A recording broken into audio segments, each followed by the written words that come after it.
Have you ever attended a meeting where you're sitting there wondering, why am I here? You're 45 minutes into the meeting thinking, this could have been sent in an email. There's no agenda, there's no organization, and everyone's talking over each other. I know I've been there. And as we enter our adult lives within our career choice, we're going to be subjected to all different types of meetings. Whether we're just attendees or we're running them, it's really important to know what constitutes an effective meeting. The article that I have found that I will be referencing today from ELM is entitled Meeting Management, How to Structure and Lead Meetings Effectively. Basically, this article breaks down do's and don'ts. It talks about the ingredients to an effective meeting, as well as gives tips and tricks to the structure in order to make your meeting successful. So, the first ingredient mentioned in the article is a clear purpose and objective. So you're asking before the meeting is even planned, what is the objective? It allows you to come up with a clear why to inspire engagement. If the people attending the meeting know what is going to be talked about, they'll be more likely to engage. The next ingredient is thoughtful preparation. Preparation is a two-way street. The person holding the meeting should be able to relay the agenda and other information so that the people attending the meeting can come well prepared. The other end of it is the people attending the meeting should look over the agenda and look over any pre-meeting information so that they can come ready to contribute and also give information and insights into whatever the topic is. Next ingredient is engaged and prepared participants. As the person holding the meeting, you should make sure that everyone that you've invited to attend has all of the proper pre-meeting information. Kind of going hand in hand with the previous ingredient, we want to make sure that all participants feel welcome to contribute and make sure everyone feels included and comfortable within the meeting. Coming up next is effective time management. You don't want to waste your time, and you definitely don't want to be wasting the time of the attendees. So maintaining a strict schedule for the agenda and other topics will promote a more effective meeting. Meetings don't need to be lengthy in order to be successful. If anything, the shorter the meeting, if the content is good, is more effective.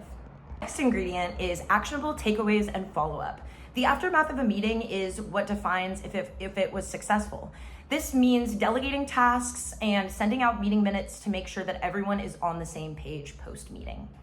Lastly, the final ingredient is continuous improvement. So this means collecting feedback from attendees, and this will allow you to hold meetings over time that will become more and more effective. Think of holding a meeting as baking a cake. You need all of the ingredients, not too much of one and not too much of another. These ingredients work together to create an effective meeting that everyone benefits from. Doing a deeper dive into these ingredients and concepts, we are now looking at the structure of a meeting. The article gives a step-by-step rundown of an effective meeting structure while also providing 7 tips and tricks to further improve the overall meeting. I'm now going to be going down the list of what they suggest, as well as the tips and tricks to make your meeting overall successful. First one is going to be to define clear objectives. As we kind of talked about before in ingredients, it's important to have a clear objective. The next step in structure is developing an agenda. This is going to include main topics, discussion points, time frames, and pre-meeting materials. Having all of these components is very important before the meeting, so everyone can come in prepared and knowing what they signed up for. Next topic is prioritizing agenda items. Essentially, this means putting the more important topics and discussions earlier on in the meeting. The article breaks down in one of their first tips how this should be split up. The first one being critical time and sensitive topics. Since these are the most important topics, they should be at the beginning of the meeting. The next being complex or lengthy discussions. Complex but important topics should go after the critical ones. They're not time sensitive, but they definitely should be talked about. That's why they go next. And the final one being less urgent matters. These are matters that could be towards the end of the meeting if there's time, or can be handled post-meeting. The next part of the structure is assigning roles and responsibilities. A tip that the article gives is to assign a facilitator, which is the leader of the meeting. They keep things on track. They will use verbiage such as, next up on the agenda. Let's talk about the structure of the presentation. The next being the person keeping the meeting minutes. They're basically recording all of the main points and decisions throughout the meeting. Some verbiage they might use is, can you repeat your strategy for collecting data for our project? The last being action item is assignments. So this person assigns tasks and follows up on them. Clear rules promote a more organized and seamless, effective meeting. So some verbiage for them might be, who would like to be our facilitator for next week's meeting? The next pointer is inviting the right participants. You want to invite people that are essential experts in a specific topic, or people that can provide a new point of view and insights to the topics you are discussing. I want to communicate the purpose. This includes materials that are sent out beforehand. Sticking to the schedule is also very important.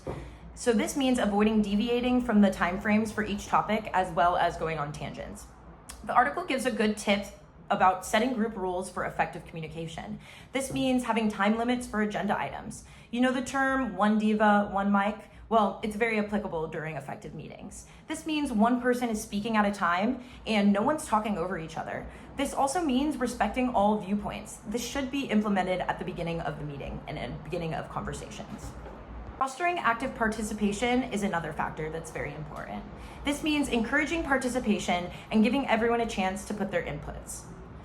A tip that the article gives us for this is to encourage active participation by fostering a safe environment where individuals feel free to express their opinions without judgment. A suggestion made is icebreakers or warm-ups that can make individuals feel more comfortable, and framing thought-provoking questions. The rose, thorn, bud exercise is a great way to start off a meeting. My rose was getting to see my family this weekend. My thorn was getting sick, and then my bud is having a successful project that I will be turning in at the end of the week. Going back to one of our other points, managing tangents and side conversations is important, especially for the facilitator and the person running the meeting.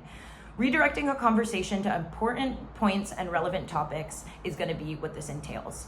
A tip that the article gives is a parking lot section to address topics that deviate from the agenda points. This will be held towards the end of the meeting, and if there isn't enough time to talk about it, there will be a follow-up, whether it's in the next meeting or held after the meeting. The next pointer is summarizing and assigning action items. This means recapping, delegating tasks, and addressing the question, what's next? We then follow up with our attendees, sending out meeting minutes and important information post-meeting. This also includes seeking feedback. Seeking feedback will improve with the overall structure, encouraging feedback and continuous improvement. The more feedback, the more effective the meeting has potential for. Implementing necessary changes and meeting with those in charge regularly will help with this overall. After reading this article, it's evident to me that holding an effective meeting isn't the most difficult thing in the world. So, using these tips and tricks and strategies, I think that going into our professional career, we come prepared. Whether we're holding a meeting or are a participant in the meeting, we now have a better understanding of what a meeting should entail and how to keep things on track.